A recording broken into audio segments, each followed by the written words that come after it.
what happened is that the Twin Towers were a bit of a white elephant, really. They were under-occupied and they were getting out of date, and they weren't a good buy. But Silverstein and Lowy, dominated by Silverstein, bought the Twin Towers and immediately significantly increased the insurance in the event of a terrorist attack. This meant that for a personal investment in the lease of 14 million, Silverstein and Co. were paid out in insurance 4.56 Holy shit. billion.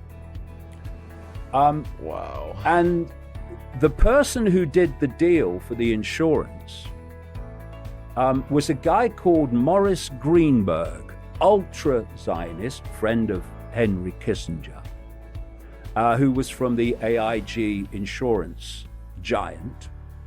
And being very canny, or maybe he was a prophet, who knows, he sold the insurance on immediately to about 24 other companies who took the hit.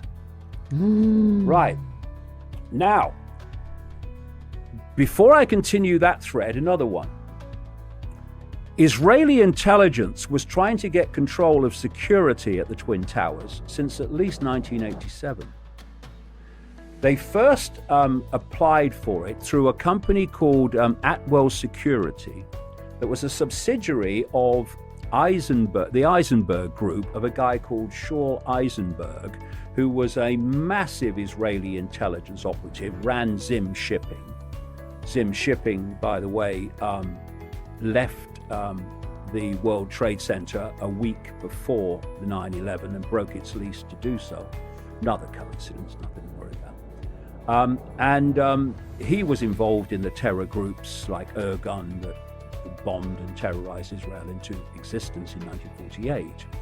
So Atwell Security was run by Israeli intelligence agents who worked with Issa Harel, the guy who predicted that New York's biggest building would be attacked by Arabs. He made the prediction in 1979. So they would have had control of security of the Twin Towers then. Maybe 9/11 would have happened earlier, who knows? But there was a problem. The man who signed the contract for Atwell Security gave the name Avram Ben-Dor. It turned out pretty soon afterwards that his real name was different. It was Avram Shalom, former major executive, if you like, in Israeli intelligence, domestic intelligence, who had to stand down for ordering that two Palestinians had their heads smashed in with stones and had to stand down as a result. When all this came out, Atwell lost the contract. So we move on to 1993. Only a few years after 1987, they're still trying to get hold of that security for some reason. And we had the 1993 World Trade Center bombing, which involved an Israeli Mossad agent whose name was on the hire contract of a hire truck that was involved. And other people were blamed for it. As a result of that bombing, the completely ultra-Zionist controlled New York and New Jersey Port Authority who'd given the contract to Atwell originally in 1987. They decided, as a result of the bombing, that security at the Twin Towers had to be improved. And so they hired an ultra-Zionist company called Kroll Inc. to oversee the security, which they did right up to 2001 and the attacks. Also in 1993, a man called Morris Greenberg bought into Kroll Inc. This is the guy that provided the insurance to Silverstein and and to Lowy, and was this close friend of Henry Kissinger. So we move on to Silverstein and the control of that, the lease, the buying of the lease. That was sold by the ultra-Zionist controlled guy at the time called Louis Eisenberg, a different Eisenberg, Louis Eisenberg, and who was a friend of Netanyahu. He sold it from the New York and New Jersey Port Authority into private hands for the first time. And this followed the recommendation of a guy called Ronald Lauder of the Esther Lauder family, ultra-Zionist, eventually became head of the World Jewish Congress, and not only a friend, but a funder of Benjamin Netanyahu.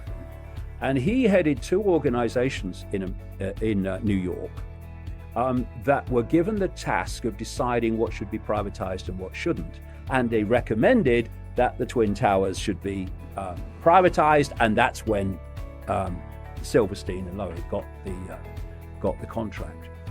And so everywhere you look, in the run-up to 9/11, there were ultra-Zionists involved everywhere. The person who was Rudolph Giuliani, the mayor of New York at the time, head of emergency management, and that emergency management operation was actually in Building 7, also owned by Silverstein. He owned that before the Twin Towers. He was an ultra-Zionist as well, everywhere you look. And then you look afterwards. One of the things that would tell you why the Twin Towers fell was to have experts look over the rubble, and they'd establish why they came down. People talked about explosions just before they came down, etc., etc. Whatever happened, they would have found out. But there was this rush using a Zionist transportation company to get the rubble from ground zero into Zionist-owned scrap yards in New Jersey, where the steel, etc., was cut up around the clock and put on ships to Asia for smelting to become someone's fridge. And there is a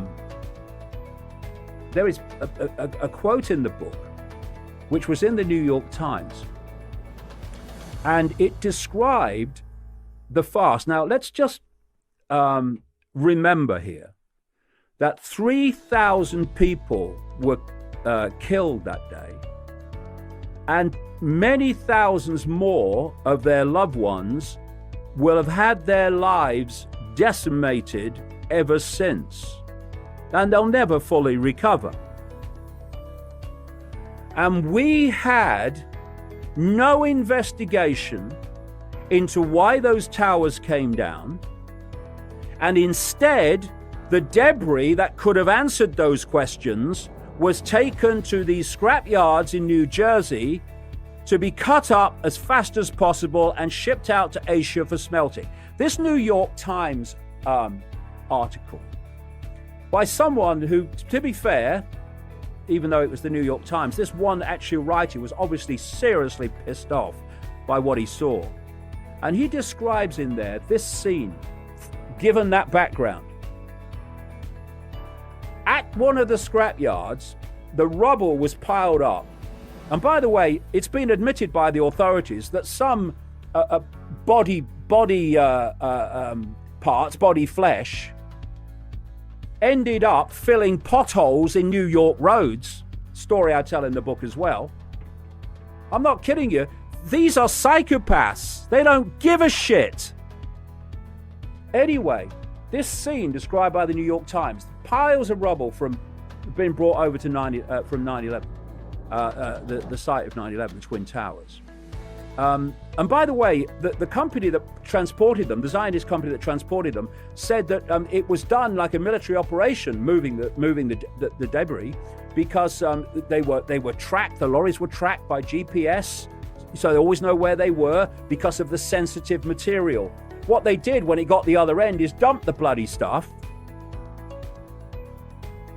And one driver, which the company admitted, took half an hour longer for lunch than he should have done on his journey, sacked him, because they had to get from A to B without anyone having any access to it. So this New York Times article, a pile of rubble, you've got building experts trying to work out why the towers fell, who should have been doing it on site. And this article describes how they're waiting there. A big grabber comes down, grabs some stuff, moves it across, and while it's moving across, these building experts are running into the rubble, trying to find anything that's relevant, and then turning and running back before it returns. This is the scale of scam that went on, this callous psychopathy that has prevented the true story of 9/11 coming to light, and people being terrified of telling the story because of consequences for them. Well, look at me. I don't give a shit. I care about the truth, and the truth needs to come out, and at last it bloody well is. So, then we look at some other aspects of this. The last thing that the cabal wanted was this to come to court where the evidence could be put on public display. Their big problem was families, with just under 100 of them, that didn't take the compensation, which came with the proviso: you take the money, but you agree not to go to court.